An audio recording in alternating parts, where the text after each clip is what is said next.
If you hurt the land and the land no longer produces what you need to survive, then you don't survive. So in order for the Hawaiians to sustain themselves, they truly believe that if they take care of the land automatically will take care of you.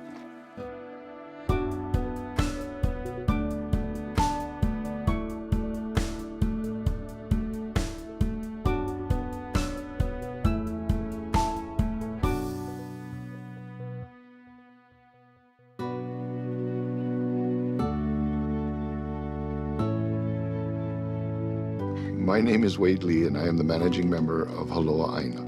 Haloa Aina is a reforestation company, an educational organization dedicated to sustainability. What we do here is we are trying to replace the ecosystem that is here today that has been debilitated back into the ecosystem that it once was. But at the same time, to recover some of the resources that this land has been providing to people for generations.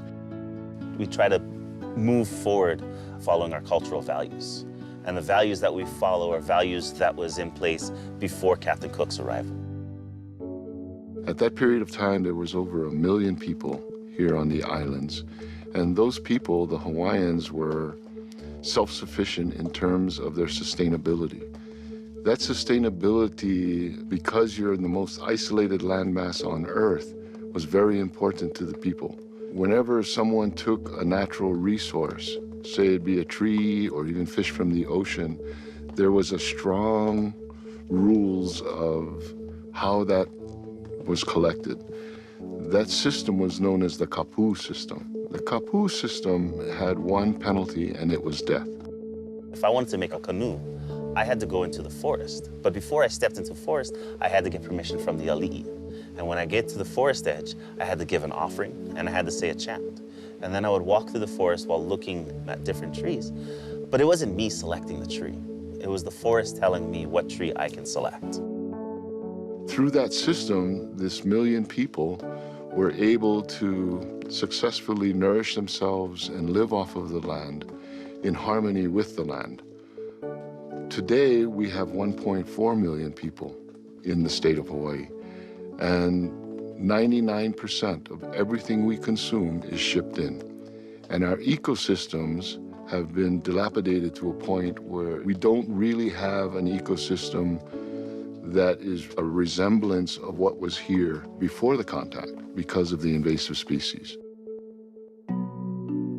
Captain Cook arrived in Hawaii on his 3rd journey. He had already been through the South Pacific, had discovered, if you will, I use that term loosely, Australia, Fiji, Tonga, Tahiti, Samoa, even the Cook Islands. He sailed north on his 3rd trip looking for a passage to get to India where he didn't have to go around Australia. When he headed that way, he bumped into Hawaii. He landed in Kealakekua Bay at first. At the time that he arrived, they were celebrating the god Lono. And the god Lono is the god of the ocean, if you will. And he was supposed to come and help the Hawaiians. The Hawaiians had stopped sailing because everywhere they went, there was people there. They couldn't find any new land, so they stopped. So Lono was supposed to arrive at Kealakekua Bay on this day and show them the way. And he was supposed to come sailing in on a seashell. So Captain Cook arrives and his sails have got the ribs in it. He's in a wooden ship. To the Hawaiians, it looked like a seashell. So they truly expected him to be the god Lono and treated him like that. They welcomed him, they gave him everything he needed, and then he sailed away. One of the things that he left behind were diseases. He left behind gonorrhea, syphilis, he left back scarlet fever, the plague was left behind. And by the time he had gotten back to Hawaii, over 50,000 people had died from the diseases that he had left. The Hawaiians saw that as him being an imposter and killed him. So from that point forward, Hawaii shows up on a map. And now, because it's in the middle of the Pacific, it becomes a central staging point. So these other countries started to come. The Chinese came, the Russians came, the Dutch came, the Portuguese came, the Spaniards came, the British were here, the Americans started coming. One of the things that occurred is, as the Chinese were in this shipping route, if you will. They ran across Hawaii because that was a new port. It was somewhere where you could get fresh water, get your supplies. They noticed that there was sandalwood here, and they were very familiar with sandalwood because the Chinese were already trading in Australia, Indonesia, India. There was already a big sandalwood trade. Finding that, the Chinese named Hawaii, and it's still used today, the Sandalwood Mountain. They went back, they created a market, they came back to the king. The kingdom had just lost the monies that they were getting from the whaling industry because the whaling industry were collapsing. So the kingdom needed some way to sustain itself. Sandalwood became that way. Sandalwood is this really incredible tree. And it's really incredible because of, its ecological value, but also you have the social part, which is very important Hawaii culturally and to our communities. There are many, many uses for sandalwood, but the therapeutic use of sandalwood is what the Hawaiians used it for, which they believed the sandalwood tree was given to them for. It was used to kill skin fungus, ringworm, lice in the hair. Sandalwood, for the older generation of Hawaiians, is kind of a sensitive topic because it was the first tax on the Hawaiian people, was they had to carry out a picule, which is 133 pounds, which, funny enough, is the weight of King George. What the Chinese were clever enough to do is they extended credit to the Kingdom of Hawaii with interest, and it was very unfamiliar. So the kingdom got very much in debt with the Chinese.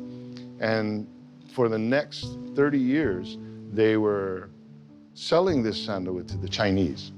As the Hawaiians were bringing logs down, they would see baby trees emerging, regenerating, and they would pull out those baby trees so that their children wouldn't have to be sent up the mountain and subjected to the same torturous work conditions. But because they incurred the interest on the debt, they could never seem to get ahead. So King Lunaliho, which is Kamehameha IV, decided, well, what we're going to do is we're going to cut out the Chinese merchants, because if we take their shares and add it to this debt, then we can start to balance the books. He built 3 cargo ships, filled the cargo ships with sandalwood, and sent them to China. When they got to China, the Chinese government wouldn't allow them to unload the boats because it wasn't a Chinese boat. So Lunaliho brought the ships back. He stacked all of the sandalwood at Ke'ehi Lagoon right down here, set it on fire, and declared there would never be any sandalwood sold out of the Kingdom of Hawaii again. So after they burnt it, the sandalwood trade stopped, but the debt was still there. And when that resource had evaporated, the next thing the Hawaiian kingdom had to do was auction off their lands. And that was what the big, great mahele was, the land auctions. The land that we're sitting on today was very different in 1853 than it is today. This is land that belonged to my family before Kamehameha turned it all into one country. There used to be a forest that had a 110-foot canopy with a lot of native plants as an understory. And then this land was auctioned in order to pay off the sandalwood debt in 1853. It was bought by a missionary family. The landowners wanted to run cattle here, and so in order to make the area more favorable for cattle grazing, they burned a lot of the forest that was present, and they planted this grass called kikuyu grass, which is from Africa. Our family has been associated with that land and been on that land as workers, as employees throughout time. And I have pictures of my grandfather there in the 50s and my father being there in the 60s and 70s. That land is, in particular, is very close and dear to our family. It was a tragic time in Hawaiian history from a cultural perspective.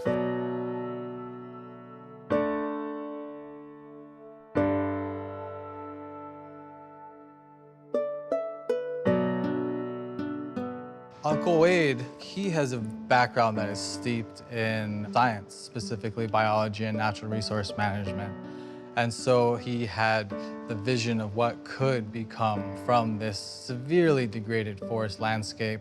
And not just the vision, but the unique combination of the educational background, the ancestral ties to the land, the will and know-how to get it done. After the land became available, we wanted to know if we would be able to bring the forest back by using the natural resources were there, and then by replacing those natural resources and replacing what you take. They want this forest to remain. They want to have this forest and the resources that it provides to the whole region there forever. For Wade's generation, for his kids, for his grandkids, for the people of Hawaii. And having that mindset helps shape what you're doing in that place. If you take the animals off the land, you have this period where there is no income. How do we get the money to plant, fence, eradicate, fertilize, water, greenhouses, and then 40 years from now we're ready to harvest? How do we pay the bills? He, took second and third mortgages out on his land. He cashed in his savings, his 401k, just to get the opportunity to put his hands back in the dirt up here. So it did put a lot of stress on the family. And right now, I'm the only member left because the other members have had to go on their way so that they could go back and support their families. We really thought we ought to just sell it because it was just too much of an economic burden.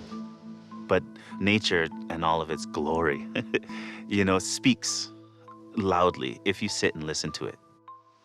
If you take care of those ecosystems, that land, that aina will show you what it has in terms of taking care of you. I truly believe that if you take care of the land will take care of you.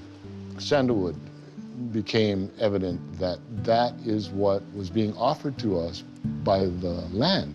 Our goal here is to replace the forest and allow the forest to dictate what it is we can recover from it. One of the things you cannot ever be is wasteful either. So we harvest the dead and dying trees. The sandalwood tree is hemiparasitic. It grows very vibrantly for the younger stages of its life, and it is not a long-lived tree. But as it goes through the process of killing its host trees, which would be 6 or 7 trees in its lifetime, the sandalwood tree then becomes weak, and it starts to deposit minerals into the wood of the tree in order to protect the tree itself and the cambium layer especially from the attack of funguses and bacteria. That deposition of minerals creates the oil to protect the tree. That oil is extremely effective. It's one of the biblical oils, yet it's coming all the way from the Pacific. And that's where turning it into an oil, an essential oil, that can be utilized by multiple people became the target, if you will, of where we wanted to place our market. So we were looking for a partner that would buy the oil for an extended period of time because we were trying to do a long-term project.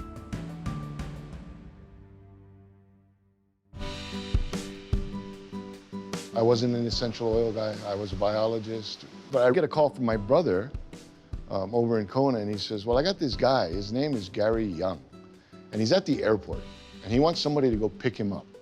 And I'm like, dude, I'm in Honokaa, and so I'm an hour and a half away, and he's going, well, I gotta work. Somebody's gotta go get this guy. And I'm going, well, who is he? His name's Gary Young, and he's got some essential oil company, So I tell him no, I hang up. The next call is Gary, and he says, this is Gary Young. And I'm like, okay. He says, but I really need you to come pick me up. So we run down, we pick him up, and still I had no idea who Young Living was. He was talking about the environmental issues and about the way we grew seeds. We told him what our philosophy was, and he was 100% bought in. We decided to do an Explorer together. Come to find out, it's a very high quality oil, one of the highest in the world. It's very special in some of the ways that its components are blended together. It's one of the greatest bases for blends because of the way that it serves as a palette, if you will, for other oils. Gary Young saw what we were doing in a matter of minutes. He understood, so he stepped in, and it gave us the cash flow that we needed to pay the bills and to do the reforestation. It was a blessed day. It really took a lot of pressure off and allows us to do other kinds of things. Utilizing the dead and dying trees in order to create this oil that helps people follows our cultural values very well. So, we could be selling the wood to the incense market, we could be making beds, we could be making furniture, we could be sustaining this economically a different way. But Young Living has become a great partner for us because culturally, the mission of having the land take care of the people and the people take care of the land is still tied together to the resource that is available. What's unique about Haloa Aina is that they are using a forest product, one of our native species, to help fund the restoration of a larger forest ecosystem. One of our rarest in the world, in fact, a tropical dryland forest. So that's brought new thinking and energy into forest management across land ownership and what models can look like here for making sure that we keep our forests. Haloa Aina now manages about 30,000 acres around us, not just our own. And we are now taking a look at helping the Department of Defense restore some of their land that has been destroyed by military activities on Mauna Kea. We are looking at 2 more pieces of land, about 5,000 acres in total on the island of Oahu. And what we're trying to do is create best management practices for that. And our conservation biologist here has decided that he's going to go and get his PhD. And this will be the 5th dissertation being done here. And he is going to focus primarily to create literature that will allow a landowner now and in the future to know where to start and how to begin in this process. Hopefully that will encourage people to stop growing exotics in this landscape and to count on natural native ecosystems, which we so desperately need in Hawaii.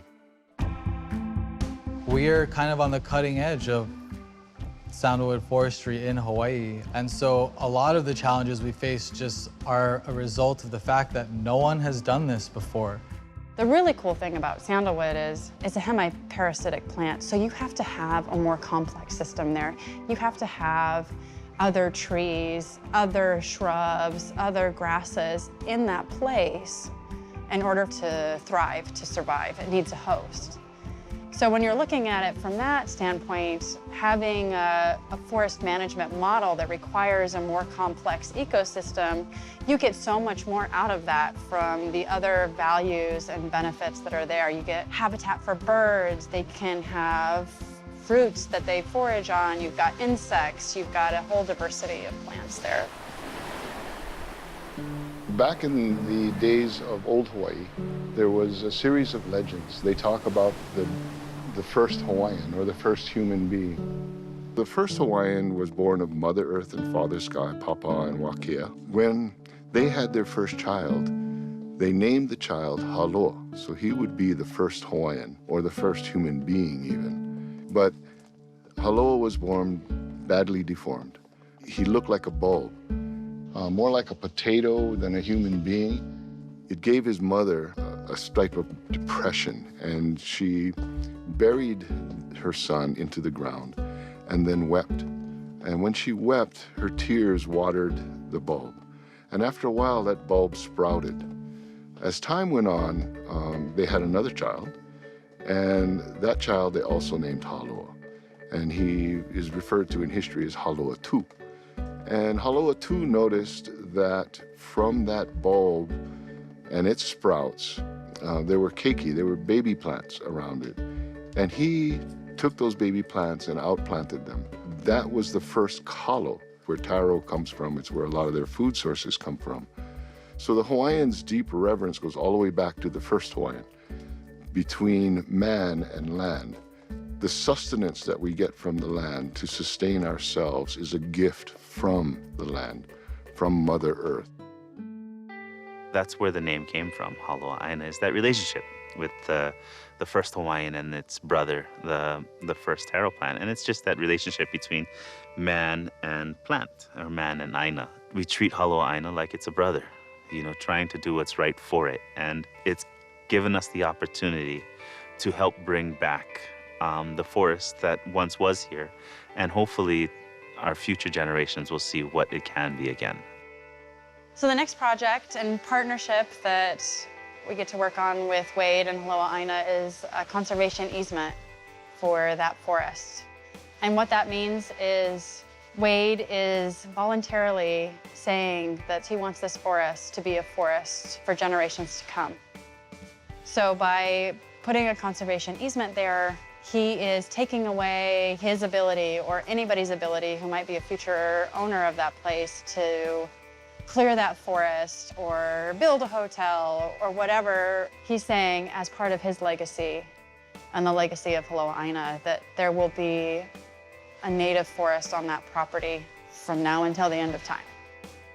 As a father of a little girl and a little boy on the way, I can't wait to see what they're gonna see in their lifetime up here. It's so night and day difference from what it was from the beginning to where we are now, and we're still in the infant stages, you know, and being able to drive through the forest and see the young trees that are out there, see the next generation of trees, really gets me excited.